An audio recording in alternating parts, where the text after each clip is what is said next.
이미지 카드는 총 40장으로 구성되어 있습니다. 카드 이미지는 보시고서 자유롭게 상상하실 수 있도록 저희가 이미지를 만들었습니다. 이미지 카드를 보시면서 내가 꿈꾸는 마을은 어떠한 모습일지를 마음껏 상상하시면 되십니다. 이미지 카드 중 예를 들어서 이렇게 4가지 이미지 카드를 뽑게 되면은 마을에 골목길이 많고 위험해서 자전거를 타고 다니기가 어려운 주민이 마을 주민들끼리 힘을 모아가지고 안전한 마을을 만들고 싶다 라고 이렇게 마을 비전을 만들 수도 있습니다. 이런 식으로 마을 카드를 자유롭게 사용하셔서 내가 꿈꾸는 마을을 만드시면 됩니다. 이미지 카드를 활용하게 될 때에는 비전 도출지 워크시트도 함께 사용하게 됩니다. 이 워크시트는 퍼실리테이터가 사용하게 되는데 분과원들이 선택한 단어와 낱말들을 조합하여서 우리 마을이 어떤 비전을 가지면 좋을지를 함께 생각해 볼 수 있는 워크시트입니다. 예를 들어서 분과원이 이렇게 4가지 단어를 선택하게 되었다면은 이 카드를 보고서 퍼실리테이터는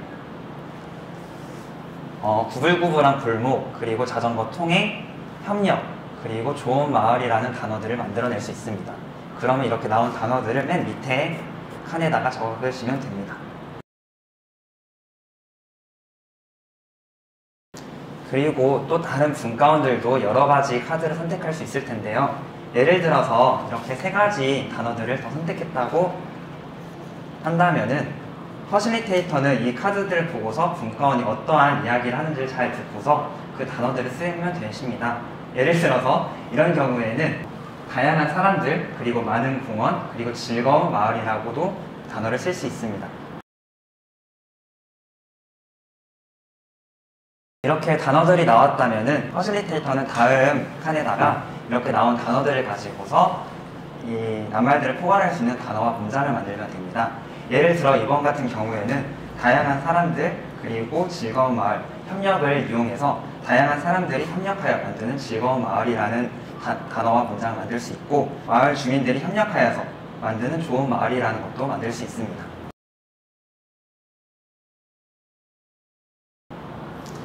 다음 단계에서는 이렇게 나온 문장들을 가지고 우리가 생각할 수 있는 마을 비전은 무엇인지에 대해서 함께 이야기해 보게 됩니다. 이번 같은 경우에는 문장들이 잘 나왔기 때문에 이대로 위제로 마을 비전으로 만들어도 될 수 있습니다.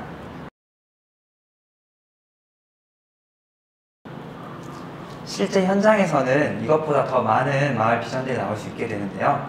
이렇게 됐을 때에는 분과원들과 함께 우리 마을에게 가장 필요한 비전은 무엇인지 함께 민원하여서 하나의 비전을 정하게 됩니다. 그리고 정한 비전은 마지막 칸인 우리가 정한 마을 비전은 이라는 칸에 적으시면 됩니다. 저는 많은 주민과 함께하는 좋은 마을을 마을 비전으로 적어보도록 하겠습니다.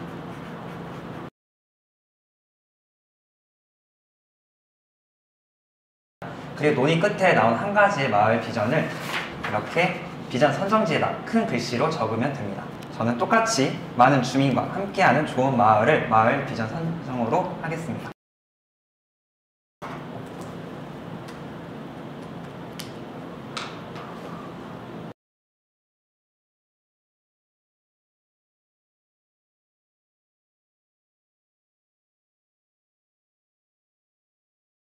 마을 위제 카드는 5개의 카드 묶음으로 구분되어 있습니다. 각 카드는 평화, 협력, 환경, 번영, 사람으로 마을에 필요한 위제들을 가져왔습니다.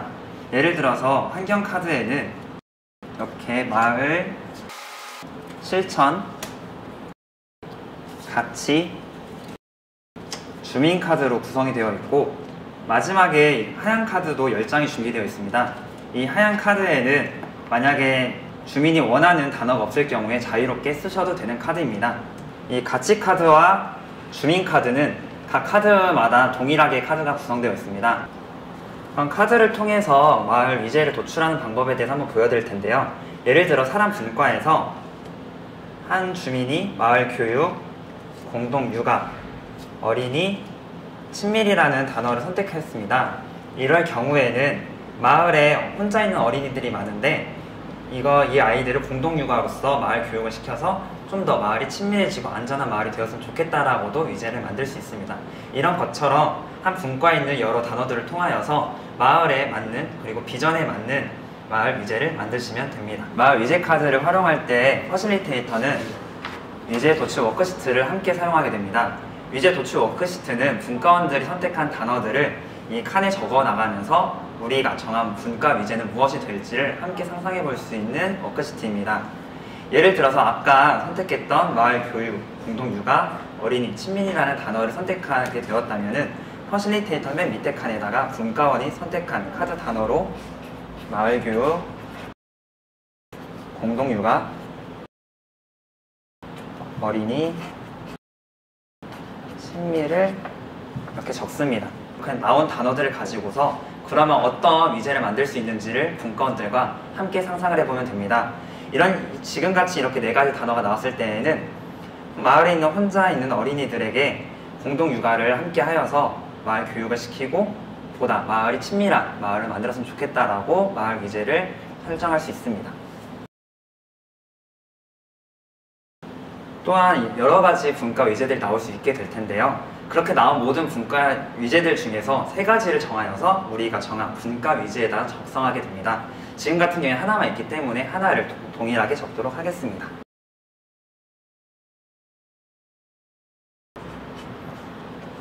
네, 이렇게 분과 위제가 나온 후에는 다음 단계인 위제 선정 워크시트에서 이제 어떤 위제들을 우리 마을의 위제로 삼을지에 대해서 함께 논의해보게 됩니다. 이렇게 위제 도출 워크시트를 통해서 분과 내 위제가 나오게 되었다면 그 중에서 한 가지 위제를 이제 분과 위제로서 선정하게 됩니다. 이때 필요한 워크시트가 위제 선정 워크시트인데요. 이 위제 선정 워크시트는 분과 내 위제 나온 개수만큼 작성하게 됩니다. 지금 같은 경우에는 한 가지 위제만 나왔기 때문에 그 위제를 주제 칸에 적으면 되십니다.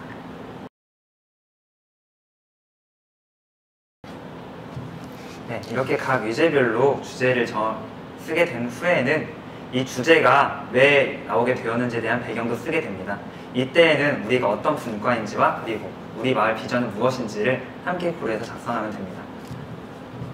지금 같은 경우에는 마을 내에 혼자 있는 어린아이들이 많은데 이 아이들을 어떻게 같이 돌볼 방법은 없을까 고민하면서 위제가 나왔다고 쓰도록 하겠습니다.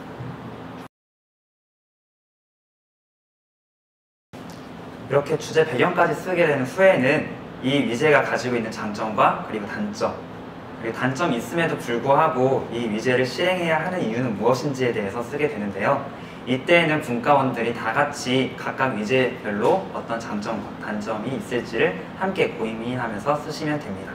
지금 같은 경우에는 마을 안에서 공동육아를 하게 되면은 맞벌이 부부들은 아이를 양육하는 부담이 적어지게 되고 또 함께 공동육아를 하게 되면서 마을 간의 친밀도가 높아질 수 있다는 장점이 있습니다. 그리고 이 위제의 단점 같은 경우로는 공동육아 시설을 현재 구하기가 어렵다는 단점이 나올 수가 있고 또 공동육아를 하려는 부모가 있을지에 대해서도 먼저 고민이 필요하다고 단점이 나올 수 있습니다. 이렇게 각 단점과 장점이 나온 후에 분과원들은 그럼 이런 단점들이 있음에도 불구하고 이 위제를 왜 실행해야 되는지에 대해서 함께 의논하게 됩니다. 지금 같은 경우에는 단점으로 이제 공동육아를 실제 원하는 부모가 있을지에 대한 고민들이 있었는데 이럴 경우에 공동육아에 참여하는 부모에게는 그리고 교육을 진행해주는 부모에게는 실비를 지급해주는 방법을 선택하면 좋을 거라는 대안점이 나오게 되었습니다. 그렇게 나온 대안점들을 이 옆에 마지막 칸에 적으시면 됩니다. 여기까지 작성하게 되면은 각 분과별로 위제 개수에 맞게 위제 선정 워크시트가 나오게 되는데요. 그럼 이렇게 장점, 단점, 그리고 위제를 실행하는 이유를 보고서 이 중에 딱 한 가지 분과에서 가장 필요한 위제를 선택하게 됩니다. 그렇게 돼서 선택된 위제는 마지막 최종 결정 위제에다가 작성하시면 됩니다. 그리고 만일 이제 위제 선정되지 않은 위제 같은 경우에도 최종 결정 위제에다가 왜 선정이 되지 않았는지도 함께 적어주시면 됩니다.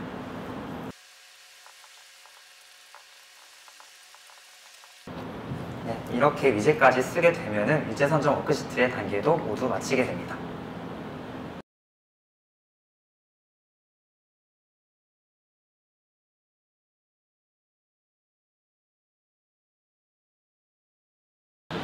서로같이 워크시트는 총 2장으로 준비되어 있습니다. 이 워크시트를 통하여서는 마을 내에 어떤 특징이 있고 또 마을에서 어떤 자원을 조사할지를 함께 알아볼 수 있는 워크시트입니다.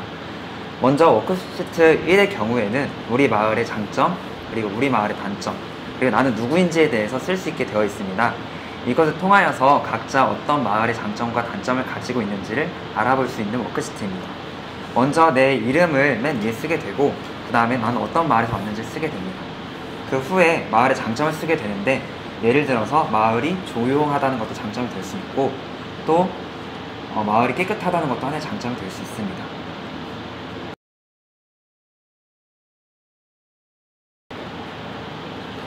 그리고 우리 마을의 단점으로는 마을이 조용하긴 하지만 서로 인사를 잘 안 하는 것 같다라고도 쓸 수 있고 또한 골목길이 구불구불해서 좀 다닐 때 위험하다라고도 쓸 수 있습니다. 이처럼 단점과 단점은 어떤 형식의 구분 없이 자유롭게 생각나는 대로 쓰시면 됩니다.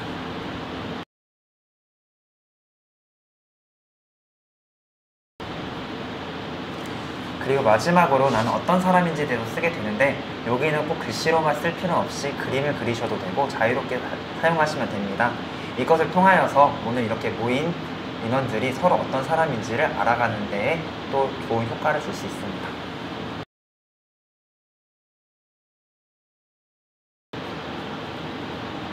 이렇게 서로 같이 워크시트 1을 다 작성한 다음에는 서로 돌아가면서 난 누구인지 먼저 소개한 후에 내가 생각하는 마을의 장점과 단점을 이야기하시면 됩니다.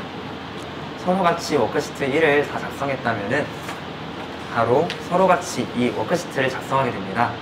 서로 같이 이 워크시트는 이전에 작성했던 마을의 장점과 단점이 무엇이었는지를 서로 알아보면서 우리 마을의 특징이 무엇인지에 대해서 생각해보는 시간을 가지게 됩니다. 예를 들어서 아까 장점에 대해서 나왔던 것처럼 우리 마을은 조용한 것이 특징이라고 할 수 있고 또 1인 가구가 많다, 그리고 깨끗하다는 것을 우리 마을의 특징으로 생각할 수 있습니다. 그렇게 생각나는 것들을 맨 윗칸 우리 마을의 특징은 무엇인가요에 적으시면 됩니다. 이렇게 우리 마을의 특징이 무엇인가에 대해서 적어보았다면은 그 다음에 우리가 이렇게 특징이라고 생각한 이유는 무엇인지에 대해서 한번 생각해 보게 됩니다. 예를 들어서 깨끗한 마을이라고 생각했던 이유는 길거리를 다니면서 쓰레기를 본 적이 없다라고 작성할 수도 있고 조용한 마을이라고 생각했던 이유는 밤늦게 퇴근한 사람들이 많아가지고 길거리 돌아다니는 사람이 많이 없어 보인다라고 할 수 있으며 1인 가구가 많은 마을은 근처에 대학가가 있어서 자취하는 학생들이 많다고도 쓸 수 있습니다. 그렇게 생각나는 이유들을 두 번째 칸에 쓰시면 됩니다.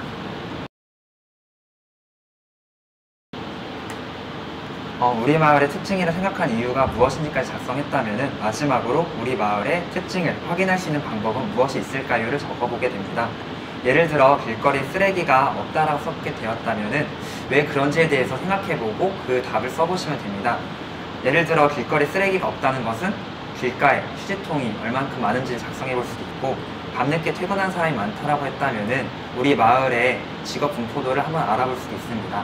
그런 것처럼 우리 마을의 특징을 확인할 수 있는 방법, 자원은 무엇이 있는지를 함께 고민해 보게 됩니다. 이렇게 작성한 것을 토대로 이제 마을 자원 조사하는 계획을 세워볼 수 있습니다.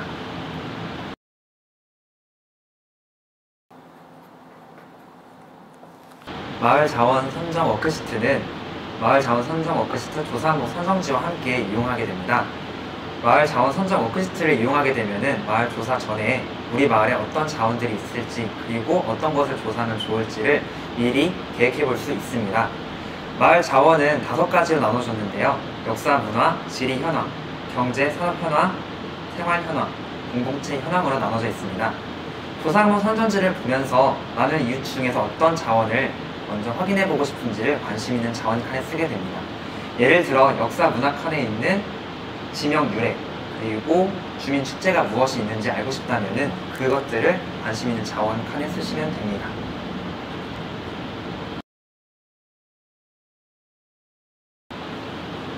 이와 동일하게 지리 현황, 경제, 산업 현황, 생활 현황, 공동체 현황에도 각자 자신이 관심 있는 자원들을 쓰시면 되시고요. 그 후에 자원 조사 방법을 선정하게 됩니다. 지명 유래와 지역 주민 축제 같은 경우에는 보통 문헌조사가 많이 이루어지게 되는데 인터넷을 통해서 우리 마을은 어떤 지명의 유래를 가지고 있는지를 찾아볼 수 있습니다. 그렇게 내가 생각한 자원조사 방법을 이 칸에 적으시면 됩니다. 이렇게 자원조사 방법까지 작성한 후에는 마지막 칸인 기대 효과를 작성하게 되는데요. 이 챕터 2 다음에 있어질 마을 회의 때 마을 주민들에게 이런 정보들을 주게 되면 어떤 효과가 있을지를 작성하게 됩니다. 지금 같은 경우에는 지명 유래와 지역 주민 축제를 조사한 것은 주민들에게 우리 마을이 어떠한 모습으로 살아왔는지를 알려줄 수 있는 효과가 있습니다. 이렇게 생각나는 것들을 기대 효과 칸에 적으시면 됩니다.